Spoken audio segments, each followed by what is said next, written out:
Hey everyone, today we're going to talk about all of the dining options on the Symphony of the Seas right after this. Hey everyone, Johnny from Bite Size Cruises. Welcome back to our channel. We just got off the beautiful Symphony of the Seas a few days ago on Saturday, and we are back in the office. And we wanted to do our dining review here. We're going to talk about all of the complimentary and specialty dining options. Someone ate at all of these different places. And the only place we did not eat at is because we didn't have a suite. We did not eat at Coastal Kitchen, which is always awesome anyway. So we're going to start out as usual with all the complimentary items. We'll go through those. So the first one is the buffet. I don't really have any issue with the food at the buffet. The buffet on Symphony is big enough. It's fine. It was never... The times I was in the buffet, it was never super duper crowded, which is really nice. So generally I will just go quick grab and go at the buffet, not really sit down and have meals. Some of our team did eat meals up there. Again, the food is usually great. I usually have Indian food and it's amazing. But it's standard grab and go fare. So my only complaint with the buffet is people are gross. So again, I was in the buffet. This happens every cruise, so it must happen every 5 minutes because I consistently see this happen, and it's not little kids. If a little kid was at the buffet and he put his hands in something, all right, it's disgusting, and probably really bad because the kids have all the germs. But you can forgive it, and hopefully the parents yell at them and then they tell somebody, hey, my kid touched this food. But consistently when we go to the buffet, I see adults put their hands on food in the buffet, or they're just coughing and sneezing. It's just the grossest place on earth. So again, I had to yell at somebody at the buffet. As I was at the buffet, a gentleman was making his burger. So he was making a burger. I was in line waiting for him to make a burger. So he put his patty on there, and then he went over to do all the fixins, right? So there's like 6 little containers. So there's like lettuce, onions, pickles, whatever, right? Tomatoes. So the lettuce is all the way up top in the top left. So he's using tongs. So he grabs a bunch of lettuce with the tongs, and it's too much lettuce. So he puts a piece on his thing, and then he basically drops the lettuce in the front bins. So then he takes both of his hands and picks up the lettuce and throws it back into the lettuce bin. So, I, of course, said something, and he apologized. To his credit, he apologized and said, oh, my God, I wasn't thinking. I don't know why I did that, blah, blah, blah, blah, blah. And then the lady behind me got mad that I said something to him about it. But one of the staff was right behind me, and they quickly came over and went behind the thing and got rid of all that food. So not only is it gross, but it's a giant waste of food because they had to throw away all the pickles, all the lettuce, all the onions, all the other stuff because this person put both of their hands on it and then threw it back in the bin, which is really disgusting. So let's leave it there. The buffet, the food's usually good. The Indian food is great. It's just a petri dish. So the main dining room. I know a lot of people have been complaining about the main dining room on Symphony because they're testing out the new menu. Our team went to the main dining room a lot, and they actually loved it. The changes. So I'm a big fan of concise menus. I think it's the only way to execute things really well. If you have a background in hospitality or restaurants, you know that a restaurant that has 10 pages of a menu, first of all, the food you're getting is not super fresh because you can't keep all that stuff fresh. You can a little bit on a cruise ship because they have a ton more food options. But still, it's really hard to execute a menu with that many items because you're basically cooking a brand new meal for every person instead of being able to prep dishes really simply where you can just execute them really well. I'd rather have great food and not as much of a selection than have okay food with 50 things on the menu. It's like Cheesecake Factory, right? You go there and you have somehow they have Chinese food, Mexican food, they have shrimp po' boys. I have no idea, right? And then so it's just like a 50-page menu. There's a ton of things that are frozen. So, but with the new menus, our team liked it. They did some theme nights. They did a Caribbean night. They did an Italian night, an American night, as per normal. So you did have some options. It's just a little bit pared down from what it was. Again, for the most part, I will recommend, if you can afford it, I think it's a better cruise experience if you do specialty dining. But certainly most people go to the main dining room or to the buffet. So our team enjoyed it. Everybody said they had a great meal almost every night. They had my time dining, so they were there at different times and with a group of people, and everybody had a great experience. So food was good. Sorrentos. All right. I heard a lot of people complaining it's not New Jersey pizza, New York pizza, Connecticut pizza. Of course it's not, right? It's grab and go pizza on a cruise ship. Again, I think a lot of food is expectations, right? So I expect the pizza to be okay on a cruise ship, and the pizza was okay. It's fine. It's a nice, fun snack. I don't use Sorrentos as like a meal, right? I don't go there for lunch or dinner, although you absolutely could. They have little salads and stuff that go with your pizza. I generally go to Sorrentos for grab and go, right? It's 11 o'clock at night. We had dinner at 5:30. You're a little hungry before you go back to your room. You grab some pizza. It tastes great. Or like I did that the first night they did the balloon drop on the promenade at midnight. So we grabbed a little pizza. We were sitting in the British pub there, and we grabbed some pizza. And I grabbed it a couple days, like when you come back from perfect day and you don't want to eat right away, you just grab some pizza and then go somewhere later. So it's great. It's perfect for that. No issues. Next one, El Loco Fresh. We've been there a ton of times on Oasis and now on Symphony. The food is very reliable. It's simple grab and go Mexican. You can get burritos, nachos, and salsa or queso, anything like that, tacos, things like that. It's good. No issues. Very good. Park Cafe. I love going to the Park Cafe for breakfast. They open reasonably early. That's one of my weird things with Royal Caribbean. There's not a lot to eat early in the morning, and I'm an early riser. So, for instance, the main dining room didn't open on sea days until 9 in the morning for brunch. And I'm ready. I get up at like 5. I know I'm the outlier because we work in the morning. But so yeah, sometimes I go to Park Cafe. They're open a little bit earlier than the dining room. And they have a little make your own bagel bar where, they'll toast the bagels for you, and then you can get cream cheese, lox, all those different toppings on your bagel, or just, jam and butter. They also have oatmeal and some other little grab and go items, parfaits and things like that. It's great. It's easy grab and go. No issues there. Everything's good. And they do have like that carved roast beef sandwich and things like that for lunch. So nice little option in Central Park to grab something quickly to eat. And it's usually not very crowded, which is very nice. Promenade Cafe, again, real quick grab and go stuff. Not really cooking any food there. They're like little grab and go sandwiches or parfaits or cookies. Always good. No issues there. The Doghouse. I love the Doghouse. I really like the location of it on the Oasis class ships better than the Quantum class ships. I know it's up at the Seaplex. To me, up at the Seaplex, it gets really crowded because all the kids are there. So there's always like a really long line. In the boardwalk, the line's not that long on the Oasis class ships. And consistently just great, right? The hot dogs are good. Bratwurst. They have like an apple chicken sausage one that's really good. And you can get, you can get relish and onions and pickles and sauerkraut and those things. So I do like the Doghouse a lot. It's a fun option for just a quick grab and go option. No lack of choices for lunch and dinner on Royal Caribbean. You can get a ton of things to eat. It's just early in the morning. Next one, Solarium Bistro. Probably super underrated. Doesn't get crowded, which I love. It is buffet style, right? So we're back at my favorite buffet. But the food's a little tick up, right? It's a little more healthy, kind of Mediterranean for lunch. But again, not crowded, so you don't run into as many issues there. And it's a little quieter. And for some reason, the people just seem to be more well-behaved. Doesn't make sense, I know. But it's the same people.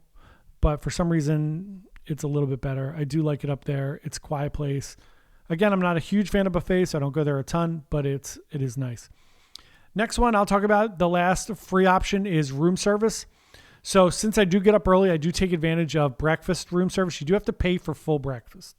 If you do continental breakfast, like bagels or cream cheese and donuts and croissants and stuff, you can get that delivered to your room with coffee for no charge. Obviously just leave a tip. But for full breakfast, it's the $8 charge plus delivery fee or whatever. It comes out to like $11. But I did this a couple days because we get up early. So I would order you can get it starting at 6 a.m. I would order some like eggs and bacon and some bagels and stuff delivered to the room. Remember, with room service, you can get as much food as you want. You just have to pay the single service charge. So I did that a few days. We got some eggs and bacon and different things delivered to the room with a bunch of coffee, just in case anybody was working early. We were all next to each other, so we had opened up our balconies so we could just walk outside to everybody's room, which is really fun. It was one of our cruise tips in our 25 cruise tips of Christmas. So, room service was great and no issues. It's, again, expectations. I don't expect my eggs and bacon to be piping hot at 6 o'clock in the morning when they carried it up from wherever.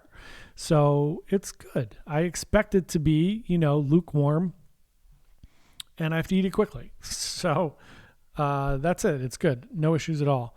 I didn't do room service for lunch or dinner at all on this cruise, so I can't comment on that, but it's generally just fine. So let's get into our paid dining options. So in addition to your cruise fare, the things that are not included, these are all specialty dining. I'm going to start off with Hooked. So one thing I was really excited about was this was my first time trying Hooked. I love Ocean Blue on Norwegian. It's like super classy and like fancy, and the food's amazing. You get this it really feels upscale. Whereas like on Norwegian, I always say La Cucina, I feel like it's just like a pizza place that shouldn't be specialty. For seafood, I think Ocean Blue really does give you that feeling of like, hey, this is special. I did not get that, sadly, from Hooked on Royal, which is sad. And otherwise, I thought the food on Symphony was way better and the food on Oasis was great, but I thought the food on Symphony was really, really good. And we'll talk about it more. But Hooked, I was a little disappointed with. The food was fine. It was just okay. But there must have been something going on in the restaurant or the kitchen that night. It was just a little off. Everything was a little off. It was, it took us like 2.5 hours to get through dinner, which is fine. We weren't in a hurry. But it just seemed we were waiting for a long time for things. And then some things came out, some things didn't. And it was just okay. There was nothing about the experience that really like resonated specialty dining, which most of them, as you're going to hear, really did. Next, we're going to talk about Wonderland. We did Wonderland for our first night, and we did it with a ton of people. So we had the big table right in front of the kitchen. It was such an incredible experience. I'd done Wonderland a bunch of times on Anthem, and it was really fun and great. The Wonderland on Symphony was spectacular. They had the Mad Hatter dressed up coming around, talking to us, who it was really fun, a little creepy, but super fun. And then just the whole experience, the food, we had a couple people with food restrictions and allergies, and they just did a tremendous job of like giving them the same food, but just with substitution. So they made things special that didn't have egg or meat or shellfish, whatever the allergy was. It was just a great, great experience, and the food was incredible. It really felt special, and it felt like something that you were willing to pay extra money for. Like getting on a cruise ship, I would happily pay $50 to go to Wonderland and have that experience. It was incredible. And if you do the ultimate dining package and you buy it ahead of time, it's like $200 for the 7 days, which isn't bad if you go to all specialty dining. We did specialty dining every day except for one. And even on that day, we did some a la carte stuff from like Playmakers or Johnny Rockets. So, that's not a bad price to tack on. And we'll talk about that budgeting a little bit more in a second. So before we continue, at this time, I never do this, but I remembered today, I'm going to ask everybody to please like and subscribe. We really appreciate it. Our channel is growing very quickly, and we're super excited about that. And we just want to keep getting great content out and keep going on more cruises and kind of giving you guys the best information. So we really appreciate if you would subscribe. So the next night we went to Jamie's Italian. Again, I can't say it enough. Jamie's Italian is now my favorite restaurant on any cruise ship, on any cruise line. Service is incredible, which you expect anyway. It's always going to be incredible. But we had 5 people at that particular meal, and they just brought out all the pastas for us. They just said, we'll bring out all the different pastas. You guys can share and taste them and see what you like, see what you don't like. And it was just amazing. We had the plank as an appetizer, which is like a charcuterie board, which is really, really good. The garlic bread is incredible. And then obviously we tasted all the pastas and they were all incredible. Again, feel like it's special, really worth spending the money on it. And then we didn't even wind up getting entrees. We just had a ton of pasta. So food there was great. Couldn't recommend it anymore. It's right on the in Central Park there with most of the specialty dining restaurants. So the next one we'll talk about is Chops. So Chops to me is consistently good. I go back and forth between Chops and Cagney's on Norwegian. Chops to me is a little bit better. It's just good, right? Good meal, good service. Everything is generally the same there. It's like going to a very reliable, trusty franchise. Food was really good. No complaints. Steaks are cooked great. Definitely would pay for it. Very good. Not as elevated an experience as like some of the other ones, but very, very good. I have zero complaints about Chops. Next one we'll talk about is Izumi. We did sushi and not hibachi this time. Usually we do hibachi for sail away, but we did sushi the last night instead, and it was really good. So we had sushi. One weird thing that I will tell you. So generally when you go into the Izumi and you have the dining package, they tell you you can do the $35 fixed price menu, 1 small plate, 2 large plates, and a dessert, which is generally too much food and great. This time we went in, they just said everything's a la carte. They weren't really doing the fixed price, and they said that the rolls are going to be getting smaller because we said the rolls are really big. So something to look out for there. They may be changing the menu at Izumi, but the food was outstanding. Another really good experience. Again, kind of on the same level as Chops. Not spectacular like Jamie's or Wonderland, and not like okay, like Hooked, but really good. Great. Next one we'll talk about is 150 Central Park. Again, just continues to get better and better to me, especially on Symphony. It was very comparable to Le Bistro, and I thought the food was a little bit better. Le Bistro, obviously on Norwegian. So we had a great meal there. And again, sometimes service just puts things over the edge. So one of our guests on this cruise was Meg's father-in-law, Jeff, and he was torn between getting the duck or the venison. And he asked the guy, which one's better? And the guy said, depends on what you want. So Jeff said, okay, I'm going to do the duck. And they brought out both entrees, right? Which is, I know it's a small gesture and they do it a lot, but it was really nice. It was unexpected, and it was like a big crowd pleaser. The table was really excited. Everybody got to try the venison, and it was great. And the Parker House rolls there might be the best thing I ate on the whole cruise ship. So the food was amazing. I had the lamb Wellington there. It was tremendous. And we'll go through some other little quick food highlights in a minute. And then obviously there's 2 other options. You have Johnny Rockets, which is like an a la carte. And I ate there for breakfast one day, I think. And then I did not go there for lunch or dinner. I don't really love Johnny Rockets. It's just okay. The milkshakes are just okay. The burgers are just okay. So I did not go there for lunch or dinner, so I'm not going to comment on Symphony, but it's generally the same. Playmakers, it's just great. It's a great spot. We tried a lot of things on the menu. We had onion rings, we had pork sliders, we had chicken, we had a bunch of things from there. And then the real showstoppers are the campfire cookie, which is just amazing. And they have a big sundae there. So we got the big sundae so we could get the helmet. So that'll be in here next week when Meg comes in. And the campfire cookie is just a showstopper. It is in like a little ramekin. Sometimes it's in an iron skillet. It's a cookie, like a gooey, warm cookie with marshmallow on top. And you get a milk shooter and some ice cream with it. And it is spectacular. So highlights of food for the week were Jamie's pastas, Wonderland. Just the whole experience was amazing. And of course, the world dessert there is incredible. And all of our entrees were great. The short rib is great. Chops was good. Izumi Sushi was good. The lamb Wellington at 150 Central Park was tremendous. And then one other food option I'll talk about real quick is the Cocoa Beach Club. You get surf and turf for lunch. Some people in our party had grouper. Some of them had the lobster roll. Everything there is tremendous. If you pay for Cocoa Beach Club, which we paid $80 some for, which I think is a great price for that. Totally worth it, and the food is outstanding. And then otherwise, I think that's the highlights of the meal, and the Indian food in the buffet and the main dining room is amazing. So if you have any questions, let us know in the comments. What is your favorite restaurant on Symphony of the Seas? Have you been on there yet? And any questions on Symphony at all, throw them in the chat there. We're going to be doing an entertainment review this week. Top 10 or 15 things to do, which is one of my favorite things. And then we'll be doing the ship tour and all that stuff as well. So thanks, everyone. Have a delightful week. Merry, happy holidays, whatever you celebrate. And we'll talk to you all soon. Thanks so much.